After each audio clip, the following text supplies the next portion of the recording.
அனைவருக்கும் இனிய காலை வணக்கம். ஸ்ரீ லலிதாம்பிகை ஜோதிட ஆய்வகம் மற்றும் திருப்பூர் சகோதரிகள் இணைந்து நடத்துகின்ற இந்த மாதாந்திர கருத்தரங்கில் எனக்கு பேச வாய்ப்பளித்த அனைத்து நிர்வாகிகளுக்கும் எனது முதற்கண் வணக்கங்களையும் வாழ்த்துக்களையும் நன்றிகளையும் கூறிக்கொண்டு இன்று பேச இருக்கிற தலைப்பு அக்னி தேவனின் அரசாட்சி.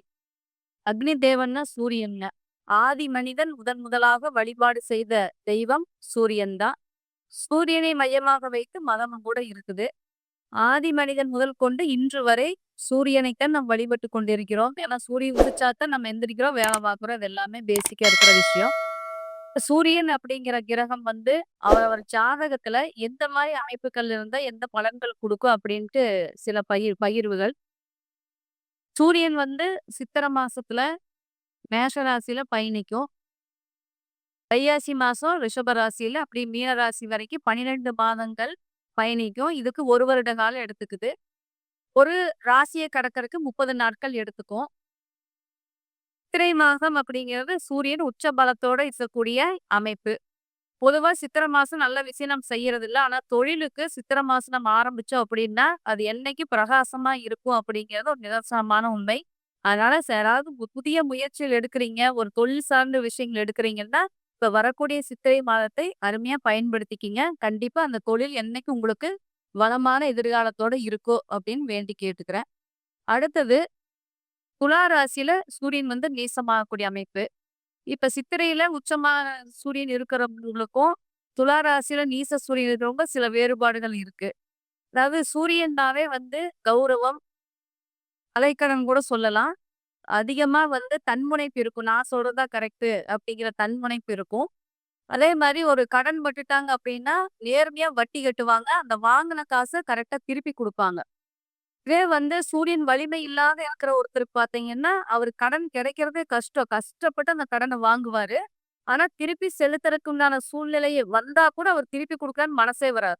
நீச சூரியன் யாருக்கெல்லாம் இருக்குதோ அவங்க கடனை திருப்பி கொடுக்கறதுக்கு யோசிப்பாங்க. ஆனா வாங்கும்போது ஏதாவது ஜல்ஜாபு பேசி வாங்கிருவாங்க. ஆனா திருப்பி குடுக்கறதுக்கு மனசே வராது அப்படிங்கிறது உண்மை. அப்ப உச்ச சூரியனுக்கும், நீச சூரியனுக்கும் வித்தியாசம். உச்ச சூரியன் எப்பயுமே கௌரவம் பார்க்கும். நீச சூரியன் கொஞ்சம் அட்ஜஸ்ட்மென்ட்ல போயிரும். சரி பரவால்ல அப்படிங்கிற மாரி ஒரு கேரக்டர் குடுத்துரும். அதே மாரி சூரியன் எந்தெந்த கிரகத்தோட இணைவுல இருக்குதோ, அதுக்கு தகுந்தாற் போல அந்தந்த ஜாதகருக்கு பலன்களை குடுக்கும். சூரியன் சந்திரனோட இணைவுல இருக்குது அப்படின்னா, சூரியனும் சந்திரனும் பொதுவாவே 2மே ஒளி கிரகங்கள். கண்டிப்பா அவங்களுக்கு புகழ் பேரு கண்டிப்பா கிடைக்கும். அதே மாரி அவங்க ஒரு விஷயத்த செஞ்சாங்கன்னா, அதுல ரிசல்ட் என்ன? நமக்கு நன்மையா? அப்படிங்கிறது யோசிச்சு தான் அந்த வேலையவே செய்வாங்க. அப்ப அந்த சுயநலமா இருக்கும். ஆனா அவங்களோட முயற்சி வெற்றி அடையணும் அப்படிங்கிற ஆர்வத்துல அந்த மாரி ஒரு சிந்தனைகள் குடுக்குது. அப்ப அந்த சூரியன், சந்திரன் இணைவு கண்டிப்பா நல்ல எதிர்காலத்த குடுக்கும். அதே மாரி சூரியன்ன தகப்பனாரை குறிக்கக்கூடிய கிரகம், சந்திரன்ன தாயாரை குறிக்கக்கூடிய கிரகம். இந்த சூரியன், சந்திரன் இணைவு இருக்கிறவங்களுக்கு தகப்பனாரும், தாயாரும் ஒற்றுமையா இருப்பாங்க அப்படிங்கிற ஒரு கருத்து. அதே சூரியன், சந்திரன் இணைவு இருந்து அது மேல ராகு பயணிச்சுன்னா கண்டிப்பா அந்த வீட்ல அப்பா, அம்மாக்கு சண்டைகள் வருது. அடுத்தது சூரியனும், செவ்வாயும் இணைவு இருக்குது அப்படின்னா, அவங்க அவங்கள விட செயல் வீரர்கள் யாருமே இருக்க முடியாது. அதாவது உலகத்திலேயே ஒரு மிகச்சிறந்த சொல் எதுன்னு கேட்டா, செயல் அப்படின்னு தான் சொல்றோம்.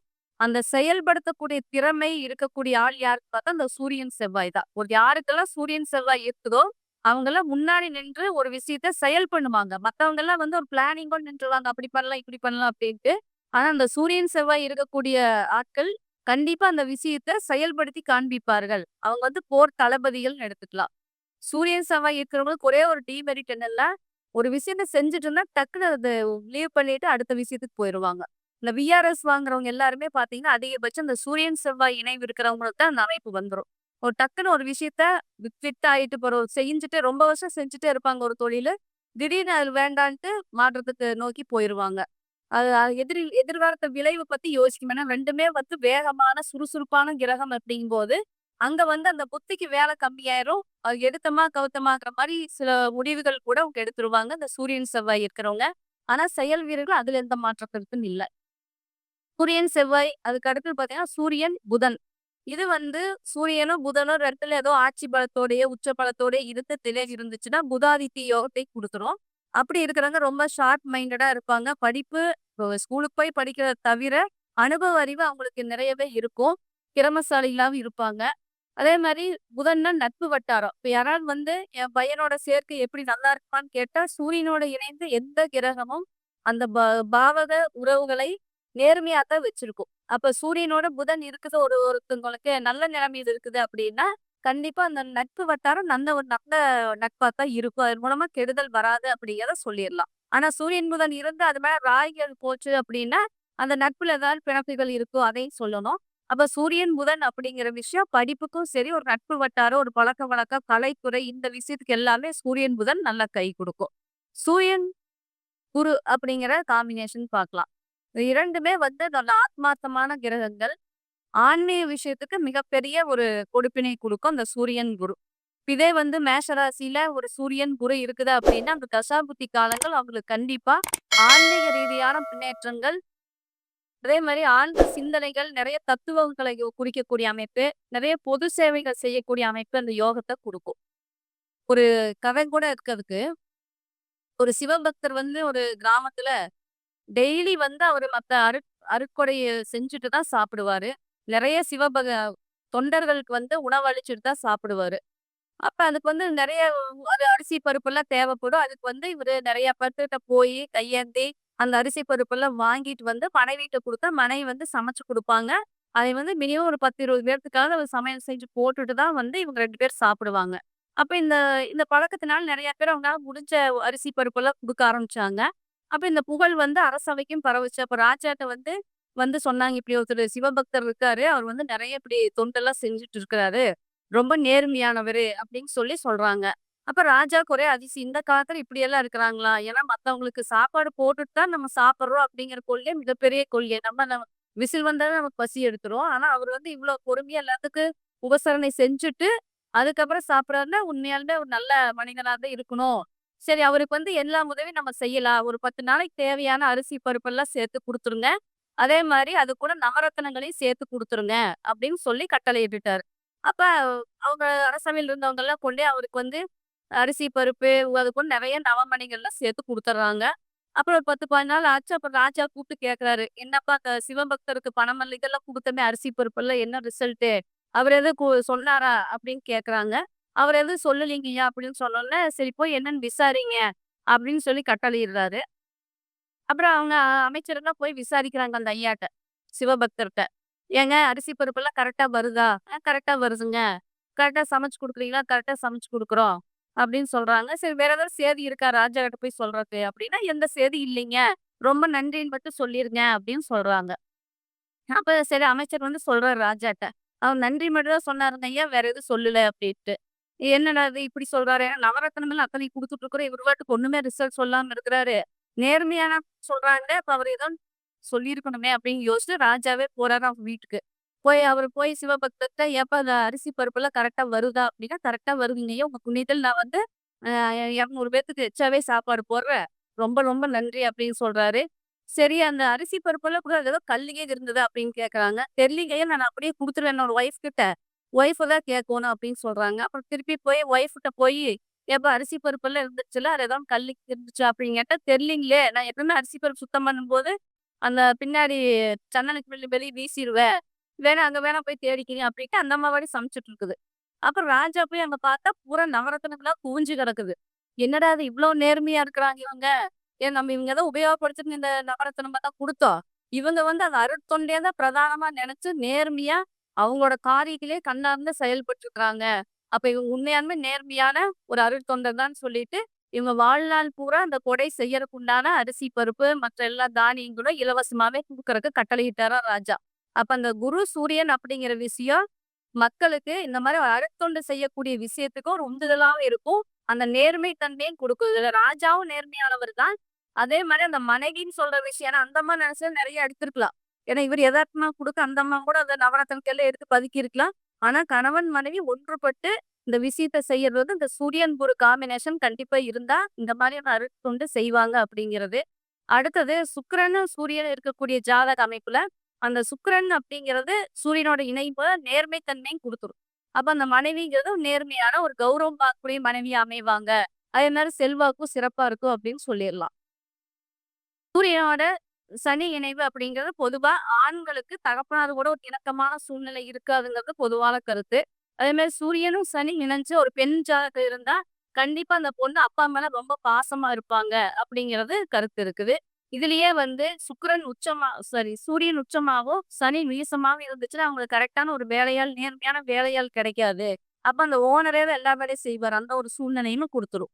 அப்ப சூரியனோட இந்த கிரகங்கள் அடுத்து சூரியன் ராகு கேதுக்குள்ள இருந்தா கண்டிப்பா தகப்பனார் வந்து எவ்வளவு ஒரு ஸ்டேட்டஸ் இருந்தாலும் கொஞ்சம் கஷ்டப்படக்கூடிய சூழ்நிலையை குடுக்கும். பொதுவா வட்டி இப்ப இப்ப இருக்கிற காலகட்டத்துல நெறைய கடன் வாங்கி வட்டி கட்டக்கூடிய சூழ்நிலை குடுக்கும். ஆனா சூரியன் வந்து வலிமையா இருந்து அது கூட ராகு இருந்தா நேர்மையா அந்த வட்டிய தொடர்ந்து செஞ்சுட்டு இருப்பாரு, குடுத்துட்டு இருப்பாரு அப்படின்னு எடுத்துக்கலாம். இதே சூரியன் நீசமான ராகு இருந்தா கண்டிப்பா அவரு அந்த தகப்பனார் வட்டி கட்டக்கூட வழி இல்லாம கஷ்டப்பட்டு அந்த வட்டி திருப்பி குடுக்க முடியாம சிரமப்படுவார்ன்னு சொல்லிரலாம். அப்ப சூரியன் அப்படிங்கிற ஒரு அருமையான கிரகத்தோட எந்தெந்த கிரகங்கள் இணைவில் இருக்குதோ, அதை பொறுத்து அந்த பலன்கள் மாறுபடும். இப்ப சித்திரை மாசம் வந்து மேஷ ராசியில சூரியன் உச்சமாகும் அப்படின்னு எடுத்துட்டோம். இப்ப மேஷ ராசியா இருந்து, மேஷ லக்னமாவும் இருந்து, அங்கேயே சூரியன் இருந்துச்சுன்னா, சூரியன் தசாபுத்தி காலங்கள் எப்படி வேலை செய்யும் அப்படிங்கிறத பார்க்கலாம். இப்ப சூரியன் வந்து மேஷ சித்திரை மாசம் பிறந்த ஒருவருக்கு மேஷ லக்னமாக அமைந்திருந்தால், சூரியன் வந்து 5ஆம் பாவத்துக்குரிய சூரியன் லக்னத்தில் இருக்கிறாரு. அப்ப 5ஆம் பாவம் 1ஆம் பாவங்கும்போது, அவங்களுக்கு ஆன்மீக விஷயங்கள், குழந்தை பேரு சம்மந்தப்பட்டது, குலதெய்வம் சம்மந்தப்பட்ட விஷயங்கள், நோயடிகள் தீர்றது, ஆன்மீக சேவை இந்த மாரி விஷயங்கள ஜாதகருக்கு குடுக்கும். இதே வந்து சூரியன் கேது சாரத்திலயோ, சுக்கிரன் சாரத்திலயோ, சூரியன் சாரத்திலயோ இருந்தா, சூரியன் வந்து 5ஆம் பாவத்துக்குரியவர். அதே மாரி சுக்கிரன் 2, 7ங்க தொடர்ந்து வர்றதுனால, கண்டிப்பா ஒரு நல்ல ரிசல்ட் தான் கிடைக்கும். அந்த சூரியன் தசாபுத்தி காலங்கள். இதே சித்திரை மாசம் பிறந்து ரிஷப லக்னமா ஒருத்தருக்கு இருக்குது அப்படின்னா, இவர் வந்து சொத்து சேர்ப்பதில் வல்லவர். ஏன்னா சொத்த இப்ப ஒரு வீடு கட்டுறதுக்கு நெறைய விரயம் பண்ணுவாரு அப்படின்னு அர்த்தம். அப்ப வந்து 4ஆம் பாவம், 12ஆம் பாவ தொடர்பு ரிஷப லக்னத்துக்கு வர்றதுனால, அந்த சொத்துக்கள் சேர்ப்பதற்காக அந்த விரயத்தை செய்கிறார் அப்படின்னு எடுத்துக்கலாம். அவரு வந்து அதே மாரி சூரியன் அப்படிங்கிறது அடுக்குமாடி வீடுங்க. மெத்த வீடு இருக்கிறவங்களுக்கு எல்லாம் சூரியன் வலிமையா இருக்கும். அப்ப அவங்க வந்து மாடி மேல மாடி கட்டக்கூடிய அமைப்பு குடுத்துரும். அப்ப சூரியன் யாருக்கெல்லாம் வலிமையா இருக்குதோ, இல்ல 4ஆம் பாவத்துல இருக்குதோ, அவங்கலாம் கண்டிப்பா மெத்த வீட்ல தான் இருப்பாங்க அப்படிங்கிற ஒரு ரூல எடுத்துக்கலாம். இதே மிதுன லக்னத்துக்கு சூரியன் வந்து சித்திரை மாசம் பிறந்தவங்களா இருந்தா, 3ஆம் பாவம், 11ஆம் பாவ தொடர்பு வருது. அப்ப 3ஆம் பாவம் சுய முயற்சியினால வெற்றி ஏற்படக்கூடிய ரொம்ப வில் பவர் இருக்குங்க. அவர் ஒரு விஷயத்த எடுத்தா சக்சஸ் ஆற வரைக்கும் கூடுவாரு, போராடி ஜெயிப்பார். அப்ப சூரியன் வந்து 3, 11 தொடர்பு மிகச்சிறந்த ஒரு நல்ல வாய்ப்புகளை குடுக்கும். அதே மாரி சுக்கிரன் சாரத்தில் இருந்தாலும் நல்ல யோகம் தான். அடுத்து கடக லக்னத்துக்கு சூரியன் தசாபுத்தி சித்திரை மாசம் பிறந்தவங்களுக்கு. இப்ப கடக லக்னம் 2 ஆட்டோமேட்டிக்கா 10ஆம் பாவ தொடர்பு வந்துருது.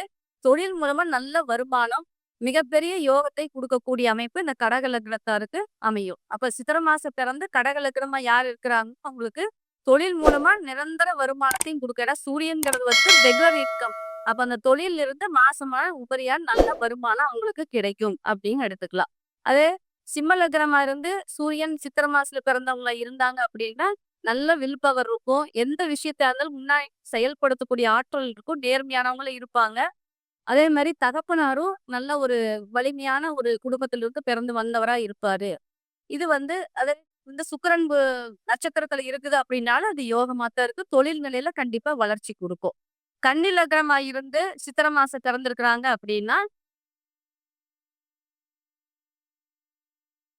குடுக்கும். ஏன்னா 12ஆம் பாவத்தோடயும், 8ஆம் பாவத்தோடயும் தொடர்புல இருக்கிறதுனால, அவங்களுக்கு நெறைய செலவுகள், எதிர்பாராத விபத்துக்கள், கண்டங்கள் குடுக்கக்கூடிய அமைப்பு இந்த கன்னி லக்னத்துக்கு மட்டும் இந்த சூரியன் தசாபுத்தி காலங்கள் கொஞ்சம் எச்சரிக்கையா இருக்கணும். இதே அந்த சூரியன் வந்து ஒரு சுக்கிரன் சாரத்துல இருக்குது அப்படின்னா, ஓரளவுக்கு சமாளிச்சு கொண்டு வந்துருவாங்க. ஏன்னா சுக்கிரன் வந்து 2, 9க்குரிய ஆளா இருக்கிறதுனால, கண்டிப்பா அந்த சூரியன் புத்தி ஓரளவுக்கு பொருளாதாரத்துல கை வைக்காது. மற்றபடி பிரச்சனைகளை கொடுக்கும். அடுத்து துலா லக்னமா இருந்து அவர் வந்து சித்திரை மாசம் பிறந்திருந்தாரு அப்படின்னா, மனைவி மூலமா ஒரு அனுகூலம், லாபங்கள், தொழில் சேர்ந்து பண்ணக்கூடிய அமைப்பு. அடுத்து பார்ட்னர் போட்டு ஒரு தொழில் செய்யலாம். பார்ட்னர் நேர்மையானவரா இருப்பாரு. ஏன்னா, துலா லக்னத்துக்கு 7லயே சூரியன் இருக்கும்போது, அப்ப பார்ட்னர்ங்கிற விஷயம் நல்லா இருக்கும். செவ்வாயும் நம்ம பார்த்துக்கணும். இருந்தாலும் சூரியன் 7ல இருக்கிறனால கண்டிப்பா ஆப்போசிட் பார்ட்டி நேர்மையானவங்களா இருப்பாங்க. கண்டிப்பா செய்யலாம் அப்படின்னு சொல்லிர்லாம். அடுத்து விருச்சிக லக்னமா இருந்து சூரியன் தசாபுத்தி காலங்கள் சித்திரை மாசம் பிறந்தவங்களுக்கு எப்படி இருக்கும் அப்படின்னா, 6ஆம் பாவகம் 10ஆம் பாவ தொடர்பு வர்றதுனால, கண்டிப்பா அரசு சார்ந்த அனுகூலங்கள் இருக்கும். தொழில் கண்டிப்பா இவருக்கு நல்லபடியா அமையும் அப்படின்னு எடுத்துக்கலாம். இதே வந்து சுக்கிரனோட சாரத்தில் இருந்துச்சுன்னா, மனைவி மூலமா அவங்களுக்கு யோகமா இருக்கும். தனுசு லக்னமா இருந்து சித்திரை மாசம் பிறந்திருந்தாங்க அப்படின்னா, இதுவும் தகப்பனார பொறுத்தவரைக்கும் நல்ல ஒரு உயர்நிலை பரம்பரையில வந்தவங்களா இருப்பாங்க. தகப்பனார் நல்ல ஸ்டேஜ்ல இருந்திருப்பாரு. இப்ப வந்து இவரோட முயற்சி எடுத்தாலும் அதுவும் வந்து ஆன்மீக சம்பந்தப்பட்ட விஷயங்கள் ஒரு நல்ல கைகூடக்கூடிய அமைப்பு குடுத்துரும். மகர லக்னமா இருந்து சூரியன் தசாபுத்தின்னா, ஏன்னா 8, 4ஆம் பாவ தொடர்பு இருக்கிறதுனால, சொத்துக்கள விரயம் பண்ணக்கூடிய அமைப்பு சூரியன் அப்ப நெறைய சொத்துக்கள் இருந்தாலும் அவர் வந்து அத அனுபவிக்கிறதுக்கு ஏதோ ஒரு பிரச்சனை. இல்லன்னா இழக்கக்கூடிய அமைப்பு குடுத்துருங்க. கும்ப லக்னமா இருந்து சூரியன் தசாபுத்தி இருக்கு அப்படின்னா, 7ஆம் பாவ அதிபதியா சூரியன் வந்து 3ஆம் பாவத்துல உச்சபலத்தோட இருக்குது. மனைவி மூலமா நல்ல யோகங்கள். அவங்க 2 பேரும் நல்ல அண்டர்ஸ்டாண்டிங் இருக்கக்கூடிய அமைப்பு. அதே மாரி மனைவி நேர்மையானவங்களா இருப்பாங்க. தொழில்லயும் ஒத்தாசை பண்றவங்களா இருப்பாங்க. இதோட முயற்சிகளுக்கு கை குடுக்கக்கூடிய அமைப்ப குடுக்கும். மீன லக்னமா இருந்து சித்திரை மாசம் பிறந்திருந்தாங்க அப்படின்னா, கண்டிப்பா தொழில் மூலமா நல்ல வருமானம் ஈட்டக்கூடிய அமைப்பு. ரெகுலர் இன்கம் இவங்களுக்கு இருக்குங்க. இதே மாரி கேது இருக்கிறதையும் பார்த்துக்கணும். ஏன்னா அஸ்வினி இருக்கு, பரணி இருக்கு, சூரியனோட நட்சத்திரமான கிருத்திகை இருக்கு மேஷத்துல.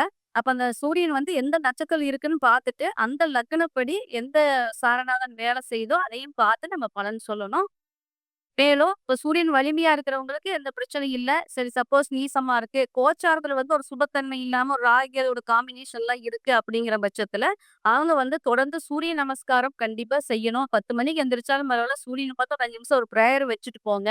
அதிகமா வந்து ஞாயிற்றுக்கிழமை ஒரு சைவமா இருந்து அசைவம் தவிர்த்து, ஒரு சிவன் ஆலயத்துக்கு போய் வழிபாடு செஞ்சுட்டு வந்தாலும், சூரியன் தசாபுத்திகள் கெடுதல் அமைக்கக்கூடிய நிலையில இருந்தாலும் நன்மை பயக்கும் அப்படின்னு எடுத்துக்கலாம். அதே மாரி சூரியன் வலிமை இல்லாம இருக்கிறவங்க அப்படிங்கிறத பார்த்தீங்கன்னா, வாட்ச் கட்டுறது ஒரு மிகச்சிறந்த பரிகாரம். ஏன்னா சூரியனோட கால அளவு வச்சு நம்ம எல்லாமே டிசைட் பண்றோம். ஒரு கடிகாரம் எல்லாமே வந்து பார்த்தீங்கன்னா, சூரியனோட அமைப்பு தான். அப்ப வந்து சூரியன் வலிமை இல்ல, நமக்கு பவர் கூடணும் அப்படின்னா வந்து கை கடிகாரம் கட்டிக்கிறது ஒரு வழக்கமா வச்சுட்டா, அது ஒரு மிகப்பெரிய பரிகாரமா இருக்கும். அப்ப சூரியனோட அனைத்து அம்சங்களையும் நாம் பயன்படுத்தி வாழ்வில் வெற்றி பெற வாழ்த்துக்கள். வாய்ப்பை நல்கிய திருப்பூர் சகோதரிகளுக்கு எனது நன்றிகளை பாராட்டி விடைபெறுகிறேன். வாழ்க வளமுடன்.